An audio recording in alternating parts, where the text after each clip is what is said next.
से विपरीत हर वो चीज जिसे हम दैवीय मानते हैं वो पवित्र बन जाती है और हमारी ये श्रद्धा सारे बंधनों से परे है। ये हमारी अटूट श्रद्धा है जहां खुद को ईश्वर के आगे समर्पित कर देने का मन करता है। उस शक्ति के पास पहुंचने की चाहत होती है जिसके बल पर संसार टिका है। एक ऐसी शक्ति जो ब्रह्मांड के हर कण में बसी है।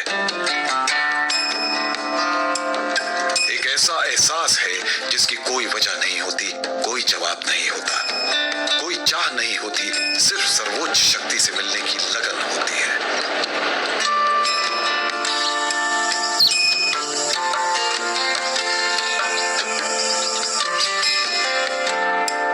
इस दिव्य शक्ति का एहसास कहीं और नहीं पर उन धार्मिक स्थलों पर होता है जहां सदियों से श्रद्धालुओं की आस्था जुड़ी हुई है। उस सर्वोच्च शक्ति को जानने और समझने की हमारी चाहत हमें भारत के महाराष्ट्र राज्य में ले आई। गुजरात, मध्य प्रदेश, गोवा, आंध्र प्रदेश और कर्नाटक की सीमा से सटे महाराष्ट्र राज्य के पश्चिम में अरब सागर है।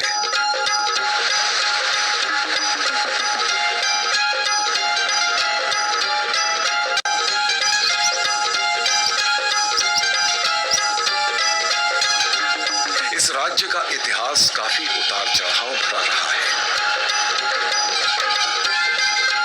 ये राज्य वीर योद्धा और एक लोकप्रिय शासक छत्रपति शिवाजी का घर होने के अलावा तीर्थ स्थलों के लिए भी मशहूर है।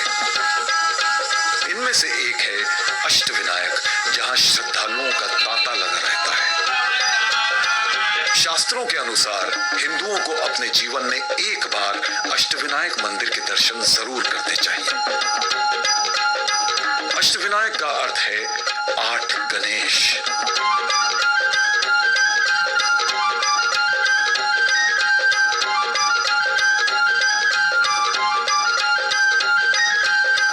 ये महाराष्ट्र में 8 मंदिरों वाली जगह के रूप में भी मशहूर है।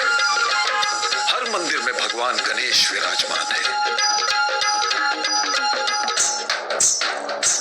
अष्टविनायक के मंदिर पाली, थेऊर, लिनियाद्री, रांजनगांव, मोरगांव, सिद्धटेक, महाड़ और ओझर इलाके में स्थित है। शास्त्रों के अनुसार इस तीर्थ यात्रा की शुरुआत मोरगांव के मोरेश्वर से शुरू होती है और उसके बाद सिद्धटेक, पाली, महाड़, थेऊर, लिनियाद्री, ओझर, रांजनगांव और अंत में ये यात्रा मोरगांव में ही समाप्त होती है।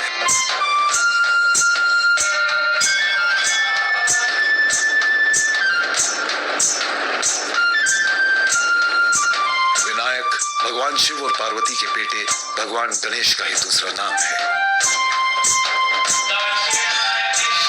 ये हिंदुओं के प्रमुख देवता माने जाते हैं। कहा जाता है कि ये अपने भक्तों की रक्षा करते हैं। इन सभी मंदिरों में पाई जाने वाली मूर्तियां प्राकृतिक हैं और इन्हें कुदरत ने ही आकार दिया है। जब कई वर्षों पहले जहां ये मूर्तियां मिली वहां मंदिर बनाकर उसमें भगवान गणेश की स्थापना की गई। यात्रा मोरगांव से शुरू होती है। पुणे से यह मंदिर 55 किलोमीटर दूर करथा नदी के किनारे पर बसे मोरगांव में स्थित है। किसी समय यह गांव मोर पक्षियों का प्राकृतिक आवास हुआ करता था। इसी वजह से इसका नाम मोरगांव पड़ा और गांव का आकार भी मोर पक्षी जैसा ही है।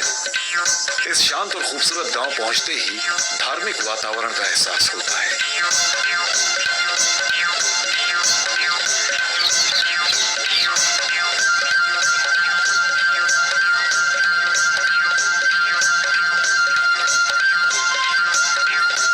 ये एक छोटा पहाड़ी क्षेत्र है जहां जनजीवन की रफ्तार काफी धीमी है, लेकिन ये जगह मयूरेश्वर मंदिर के लिए मशहूर है। गांव के बीचों बीच बसा मयूरेश्वर मंदिर किले की 4 मीनारों के बीच बनी संरचना जैसा दिखता है, जो मुस्लिम वास्तुकला की झलक पेश करता है। और वैसे भी आप मंदिर की चारों दिशाओं में एक एक प्रवेश द्वार देख सकते हैं। काले संगमरमर से बनी नंदी बैल की मूर्ति आपका ध्यान तुरंत अपनी ओर आकर्षित करती है। मंदिर की छत एक ही पत्थर से बनी है। मयूरेश्वर मंदिर में भगवान गणेश की 3 आंखें हैं। पूर्व दिशा की ओर चेहरा है और उनकी सूंड बाईं ओर मुड़ी हुई है।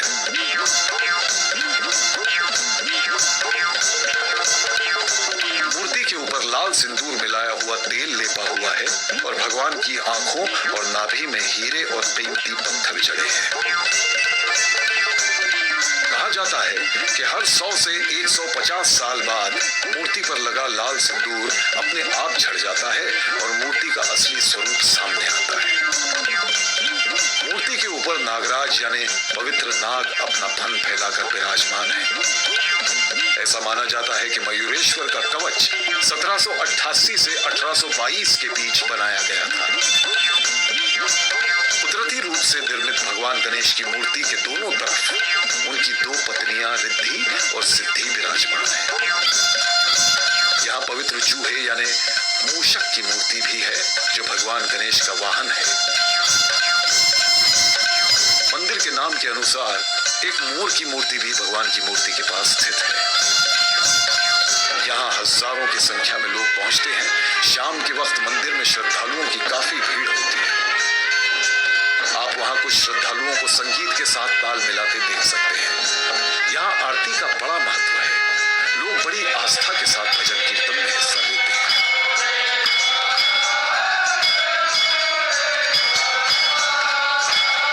मयूरेश्वर मंदिर के धार्मिक वातावरण में सराबोर होने के बाद लोग भगवान गणेश के दूसरे मंदिरों की ओर आगे बढ़ते हैं। तैयार हो जाइए सिद्धि टेक में स्थित श्री सिद्धि विनायक मंदिर के दर्शन के।